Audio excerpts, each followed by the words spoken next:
আমার নবী যখন 2.5 বছর 3 বছরের হলেন, আমি সব জীবনী ছাড়ছি, তাবাররুক এসে যাচ্ছে। নবী যখন ডাক হবে ইনশাআল্লাহ, এক দুটো কথা বলে দিই, নতুন এসেছি কিন্তু সময় অল্প। নবী যখন 3 বছরের হলেন, 1.5 বছরের হলেন, নবী 1 পা 2 পা করে হাঁটছেন।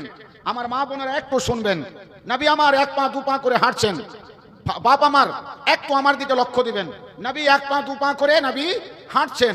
মা আমেনা নবীকে হাত ধরে হাঁটাচ্ছেন, নবী পাককে হাত ধরে হাঁটাচ্ছেন। কোথায় হাঁটাচ্ছেন? ঘরের মধ্যে হাঁটাচ্ছেন, ঘরের বাইরে নিয়ে যান না। মা আমেনা ঘরের বাইরে নিয়ে যান না। নবী যেন ইশারা করে বলছেন, মা গো আমি বাইরে হাঁটবো, মা আমি বাইরে যাব। আমার মা আমেনার চোখ থেকে অশ্রু বয়ে আসলো, অশ্রু বয়ে আসলো। আম্মা আমেনা কেঁদে গেলেন, আম্মা আমেনার চোখ থেকে পানির ফোয়ারা বয়ে আসলো। বেটা মোহাম্মদ, যদি তোমার আব্বা থাকতো বেটা, তোমাকে হাত ধরে আল্লাহর কাবাতে নিয়ে যেত। বেটা মোহাম্মদ, যদি তোমার আব্বা থাকতো, তোমার হাত ধরে তোমার নানার শহর মদিনাতে নিয়ে যেত। বেটা তুমি ঘর পর্যন্ত হাঁটো। আমেনা যেমনই কেঁদেছে, ওদিকে জিবরিল আমিন এসে গেছেন। জোর সে বলো সুবহানাল্লাহ। জিবরিল আমিন এসে গেছেন। আল্লাহ জিবরিলকে বলে পাঠিয়েছেন, জিবরিল যা আমেনাকে বলে দে, আমেনা মোহাম্মদ সাল্লাল্লাহু আলাইহি ওয়াসাল্লাম বাইরে হাঁটতে চাইছে। আর আমেনা বলছে বাপ থাকলে হাঁটাতো। আমেনাকে খবর দিয়ে দাও জিবরিল, আব্দুল্লাহ থাকলে কতটা হাঁটাতো, হয় না হয় মক্কা দেখাতো, না হয় মদিনা দেখাতো। আমেনা কাদিস নে, আমেনা মোহাম্মদকে বড় হতে দে। আমি মোহাম্মদের রব মোহাম্মদ রাসূলুল্লাহকে হাত ধরে মসজিদে হারাম থেকে মসজিদে আকসা দেখাবো। আমেনা মোহাম্মদকে বড় হতে দে। আমি মোহাম্মদের হাত ধরে মোহাম্মদকে প্রথম আসমান দেখাবো, দ্বিতীয় আসমান দেখাবো, তৃতীয় আসমান দেখাবো, চতুর্থ আসমান দেখাবো, পঞ্চম দেখাবো, ষষ্ঠম দেখাবো, সপ্তম দেখাবো, সিদরাতুল মুনতাহা দেখাবো, আমার জান্নাত দেখাবো, জাহান্নাম দেখাবো। তারপরে মক্কা মুকাররমার লাডলা মক্কাতে আবার পাঠিয়ে দেবো। আমেনা তুমি কাঁদছো, তোমার মোহাম্মদের জন্য কাঁদছো, বড় হতে দাও, আমি হাত ধরে হাঁটাবো।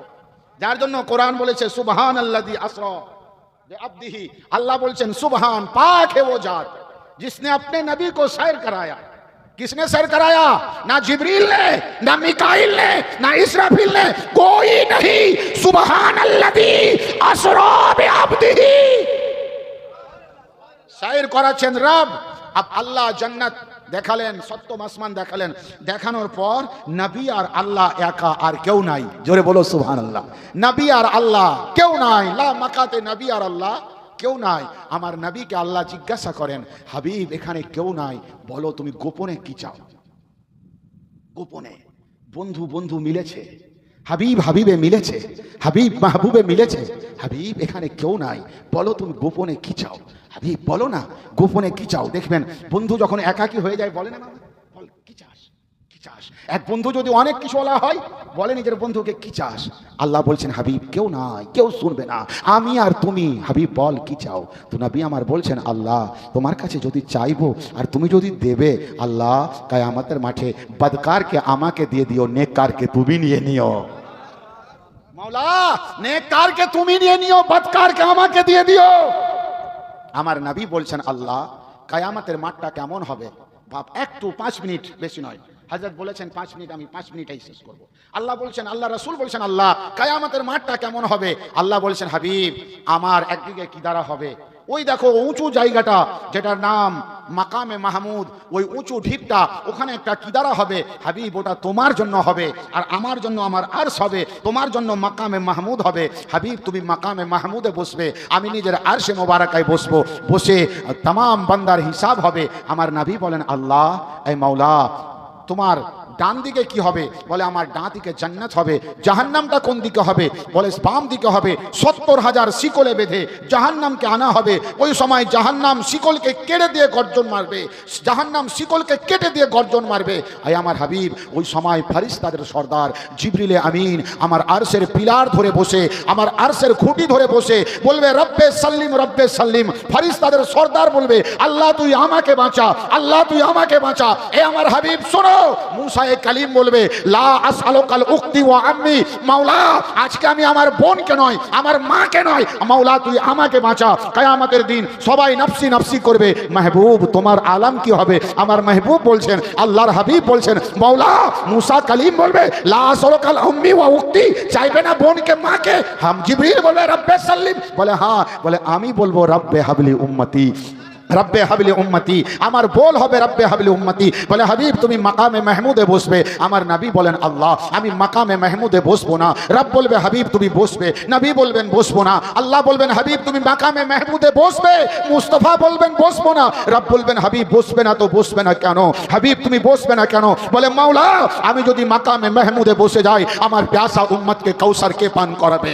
আমি যদি মাকামে মাহমুদে বসে যাই আমার প্যাসা উম্মতের প্যাস কে নিভাবে? মাওলা আমি যদি মাকামে মাহমুদে বসে যাই, মাওলা আমি যদি মাকামে মাহমুদে বসে যাই পুল সিরাত আমার উম্মতকে কে পার করাবে? মাওলা আমি মাকামে মাহমুদে কিয়ামতের দিন বসবো না। মাওলা আমার পাহারা হবে পুল সিরাতে, মাওলা আমার পাহারা হবে, মাওলা আমার পাহারা হবে মিজানে, মাওলা আমার পাহারা হবে গুনাহগার উম্মতকে আবে কাউসার পান করাতে।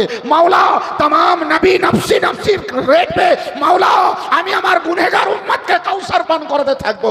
আয়ে মুসলমানো বলো ওই নবীর জাসন মানা তো মানাবো কার জাসন? ওই নবীর জুলুস করবো না তো করবো কার জুলুস? ওই নবীর জন্য তন মন ধন ফিদা করবো না তো করবো কার জন্য?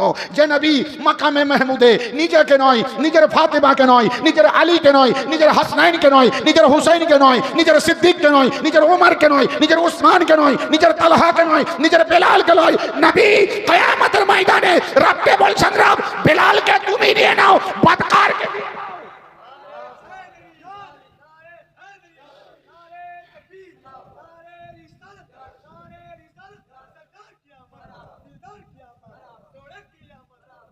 মুসলমানও 15 পারা হয়েছে, 15 পারা বাকি আছে।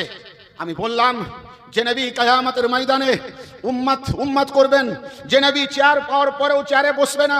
ভাই আমার আজকে চেয়ারের জন্য ভাই ভাইকে মারছে, আজ চেয়ারের জন্য বাপ বেটাকে মারছে, আজ একটা চেয়ারের জন্য কত লড়াই ঝগড়া হচ্ছে, তাতেও 5 বছরের চেয়ার। আর নবী কিয়ামতের দিন চেয়ার পাবেন, আমাদের জন্য বসবেন না। আল্লাহ আমি যদি বসে যাই আমার প্যাসা উম্মতের প্যাসকে নিভাবে। ওই নবীর মোহাব্বতে মাত্র 4টা কলম, বেশি না, আমি আর চাইবো না। 4টা কলম ওই নবীর মোহাব্বতে 500 করে টাকা বাবা।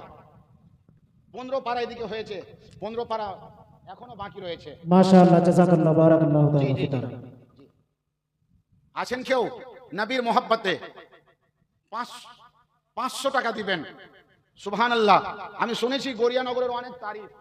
এখানকার জুলুস কালিয়াচকের প্রথম জুলুস, এখানকার জুলুস আমি শুনেছি কালিয়াচকের টপ জুলুস। সুবহানাল্লাহ। তো গড়িয়ানগরে এসে দেখলাম সুবহানাল্লাহ অল্প লোক। আমি তো ভেবেছিলাম নবীর মৌলুদের জলসায় হয়তো লোকে লোকানন্য হয়ে থাকবে, কিন্তু অল্প লোক, সীমিত লোক। তার মাঝেও আপনারা যা দিয়েছেন আলহামদুলিল্লাহ। একটা ভাই হয়েছে, যখন 4 জন বলে দিয়েছি আর 3 জন হবেন না 500 করে টাকা। আল্লাহর ওয়াস্তে দেখুন, আর যদি ইনশাআল্লাহ তাআলা হায়াতে থাকি, সামনে বার যদি আপনারা ডাকেন তো ইনশাআল্লাহুল আজিজ আমার নবী হুজুর সাল্লাল্লাহু আলাইহি সাল্লামের আগমন কিভাবে হয়েছিল এটা আপনাদেরকে শোনাবো। যদি হায়াত দেন আর আপনাদের যদি ডাক থাকে আমার নবীর আগমন সম্পর্কে বলবো। আজ যেটুকু বললাম এটুকুকে আমাল করবেন। আর নবীর জলসায় এসেছেন, নবীর একটা শিক্ষা নিয়ে যান। একটা শিক্ষা দেবো আমি, বেশি নয়। সেই শিক্ষাটা কি? আপনারা বাসে যাবেন, ট্রামে যাবেন, ট্রেনে যাবেন, বাস স্ট্যান্ডে দেখবেন, স্টেশনে দেখবেন, যদি কোনো বয়স্ক আব্বা, বয়স্কা মা, বৃদ্ধা মা কিংবা বয়স্ক আব্বা আপনার পাশে দাঁড়িয়ে আছে, আপনি সিটে বসে আছেন, উঠে গিয়ে ওই বয়স্ক লোকটাকে সিট দিয়ে দিবেন, পারা যাবে? তার জাত দেখবেন, এটা কোন জাতের, জাত দেখবেন না, এটা কোন জাতের, এটা কে, এটা দেখবেন না। আপনি যখন উঠে সিটটা দিবেন, ও যে যদি জিজ্ঞাসা করে বাবা এত লোকের মধ্যে উঠে তুমি কেন আমাকে সিটটা দিলে, আপনি বলবেন এটা আমার নবীর শিক্ষা। আপনি কার নাম নেবেন? নবীর নাম। এটা আমার নবীর শিক্ষা। আপনি যখন বলবেন এটা নবীর শিক্ষা, যদি মুসলমান হয় আলহামদুলিল্লাহ, আর যদি ও মুসলিম হয় তার মধ্যে চেতনা জাগবে। এর নবীর শিক্ষা যদি এমন হয়, নিজের বয়স্ক লোককে, বিমারি লোককে সিট দিয়ে দিতে, নবী পাকের উম্মত যদি এমন হয়, তো জানি না তার নবী কেমন ছিল। তার মধ্যে আকাঙ্ক্ষা জাগবে নবীর আদর্শ জানার জন্য, নবীর চরিত্র পড়ার জন্য। কোনো বয়স্ক লোক বোস ধুইতে পারে না স্টেশনে, আপনি তার গাইটরিটা, আপনি তার বোসটা নিয়ে যাবেন। মা বলুন কোথায় যাবেন? বাস স্ট্যান্ডে, ট্যাক্সি স্ট্যান্ডে, আমি আপনাকে ছেড়ে দিচ্ছি, কোনো পয়সা লাগবে না, তোমার গেটরিটা দাও, গেটরিটা বয়ে দিবেন, তাকে বাস স্ট্যান্ডে রেখে দিবেন। সুবহানাল্লাহ, কোনো পয়সা নেবেন না। আল্লাহু আকবার। ওই হিন্দু মহিলা কিংবা শিখ কিংবা পাদ্রী কিংবা জৈন যে ধর্মের থাকুক, যদি জিজ্ঞাসা করে বাবা আমার গেটরি কেউ বইয়ে দিল না, আপনি কেন আসলেন? বলবেন এটা আমার নবীর শিক্ষা। এই একটা শিক্ষা আপনাদেরকে দিয়ে গেলাম। কলকাতা থেকে এসে গড়িয়ানগরে নবীর একটা শিক্ষা দিয়ে গেলাম। এই একটা শিক্ষার প্রতি যদি আপনারা আমল করেন, ইনশাআল্লাহ একদিন নবীর ইনকলাব আবার দুনিয়াতে আসবে। নবীর ইনকলাব ছিল, আছে, তা কিয়ামত পর্যন্ত থাকবে, আর কিয়ামতের দিনও নবীর ইনকলাব হবে ইনশাআল্লাহ। ভাই যতটুকু দান করেছেন আলহামদুলিল্লাহ। এবার আমার মামা বলেছে রাগ করতে হবে।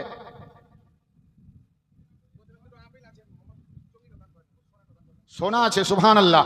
ये সোনা তো এতদিন কারো নাকের ছিল, আজকে বজনে মুস্তাফার স্টেজের হয়ে গেছে। জি কতটা হবে তা তো বলতে পারছি না। 500 টাকা সোনা, 500 টাকা সোনা, দাম হাই রেট গো।